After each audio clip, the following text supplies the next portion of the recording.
ସେମାନଙ୍କ ପ୍ରତି କେବଳ ଅନୁଗ୍ରହ କରିବାକୁ ଆମେ ବୁଦ୍ଧିବୃତ୍ତିରେ ପ୍ରବେଶ କରି ଉଜ୍ଜ୍ୱଳ ଜ୍ଞାନ ଦୀପ ଦ୍ୱାରା ଅଜ୍ଞାନଜନିତ ସଂସାର ରୂପ ଅନ୍ଧକାରକୁ ବିନାଶ କରୁ।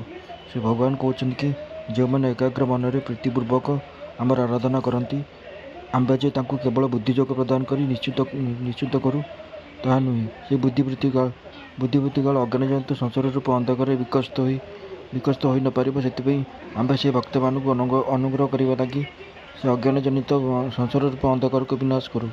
ଅନ୍ଧକାର ବିନାଶ କରିବାକୁ ଅସ୍ତ୍ରଶସ୍ତ୍ର ଆବଶ୍ୟକ ହୁଏ ନାହିଁ, କେବଳ ଆଲୋକର ପ୍ରୟୋଜନ। ଅତଏବ ଆମ୍ଭେ ସେହି ଭକ୍ତର ବୁଦ୍ଧିବୃତ୍ତିରେ ଅବସ୍ଥିତ ହୋଇ ଅଥବା ଆତ୍ମାରୂପରେ ସ୍ଥିତ ହୋଇ ଉଜ୍ଜ୍ୱଳ ଜ୍ଞାନାଲୋକ ଦ୍ୱାରା ଉକ୍ତ ସଂସାର ରୂପ ଅନ୍ଧକାରକୁ ବିନାଶ କରୁ, ଅର୍ଥାତ୍ ବୁଦ୍ଧି ନିର୍ମଳ କରିବା ସଙ୍ଗେ ସଙ୍ଗେ ତହିଁରେ ଜ୍ଞାନରୂପ ଆଲୋକ ପ୍ରଦୀପ୍ତ କରିଦେଉ।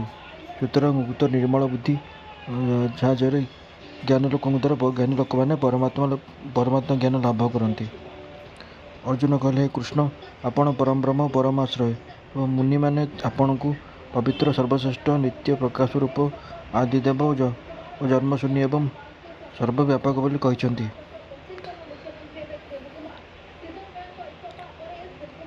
ଅସିତ, ଦେବଳ, ବ୍ୟାସ ପ୍ରଭୃତି ଋଷିମାନେ ଆଉ ଦେବର୍ଷି ନାରଦ ଆପଣଙ୍କୁ ଏହି ପ୍ରକାର କହିଛନ୍ତି ଏବଂ ଆପଣ ନିଜେ ମଧ୍ୟ ମୋତେ ତାହା କହୁଛନ୍ତି।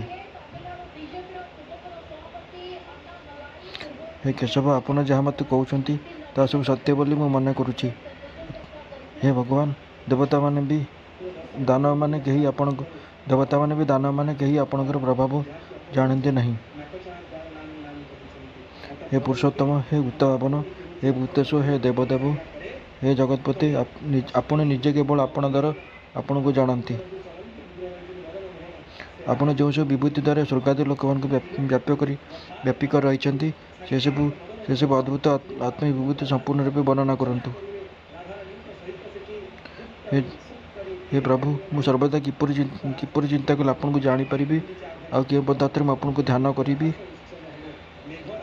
ହେ ଜନାର୍ଦ୍ଦନ, ଆପଣଙ୍କର ଯୋଗ ଓ ବିଭୂତିକୁ ପୁନର୍ବାର ବିସ୍ତାର ରୂପେ ବର୍ଣ୍ଣନା କରନ୍ତୁ, କାହିଁକିନା ଆପଣଙ୍କର ଅମୃତମୟ ବଚନ ଶୁଣି ମୋର ତୃପ୍ତି ହେଉନାହିଁ।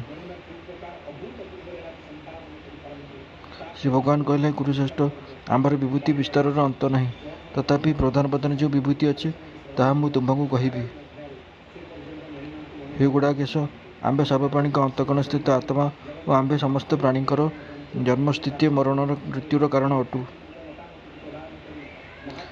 ଆମ୍ଭେ ଆଦିତ୍ୟମାନଙ୍କ ମଧ୍ୟରେ ବିଷ୍ଣୁ, ପ୍ରକାଶକମାନଙ୍କ ମଧ୍ୟରେ ଦୀପ୍ତିମାନ ସୂର୍ଯ୍ୟ ଓ ମରୁତମାନଙ୍କ ମଧ୍ୟରେ ମରୀଚି ଓ ନକ୍ଷତ୍ରମାନଙ୍କ ମଧ୍ୟରେ ଚନ୍ଦ୍ର ଅଟୁ।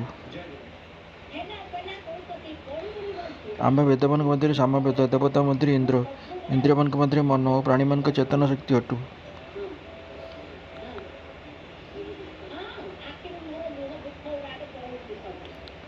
ଆମ୍ଭେ ବସୁମାନଙ୍କ ମଧ୍ୟରେ ଶଙ୍କର, ଯକ୍ଷ ଓ ରାକ୍ଷସମାନଙ୍କ ମଧ୍ୟରେ କୁବେର, ବସୁମାନଙ୍କ ମଧ୍ୟରେ ଅଗ୍ନି ଓ ପର୍ବତମାନଙ୍କ ମଧ୍ୟରେ ସୁମେରୁ ଅଟୁ। ଏ ପାର୍ଥ, ଆମ୍ଭଙ୍କ ପୁରୋହିତଙ୍କ ମଧ୍ୟରେ ଶ୍ରେଷ୍ଠ ବୃହସ୍ପତି ବୋଲି ଜାଣ। ଆମ୍ଭେ ସେନାପତିଙ୍କ ମଧ୍ୟରେ କାର୍ତ୍ତିକେୟ ଓ ସ୍ଥିର ଜଳାଶୟମାନଙ୍କ ମଧ୍ୟରେ ସମୁଦ୍ର ଅଟୁ।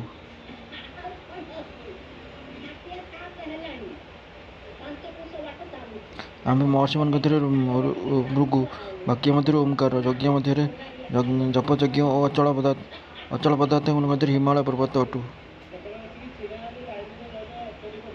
ଆମ୍ଭେ ସମସ୍ତ ଋକ୍ଷ ମଧ୍ୟରେ ଅଶ୍ୱତ୍ଥ, ଦେବର୍ଷିମାନଙ୍କ ମଧ୍ୟରେ ନାରଦ ଓ ଗନ୍ଧର୍ବଙ୍କ ମଧ୍ୟରେ ଚିତ୍ରରଥ ଓ ସିଦ୍ଧମାନଙ୍କ ମଧ୍ୟରେ କପିଳ ମୁନି ଅଟୁ। ଆମ୍ଭଙ୍କୁ ଅଶ୍ୱମାନଙ୍କ ମଧ୍ୟରେ ଅମୃତ ସହିତ ଜାତ ଉଚ୍ଚୈଃଷବା ଓ ହସ୍ତୀ ଶ୍ରେଷ୍ଠଙ୍କ ମଧ୍ୟରେ ଐରାବତ ଓ ମନୁଷ୍ୟମାନଙ୍କ ମଧ୍ୟରେ ରାଜା ବୋଲି ଜାଣ।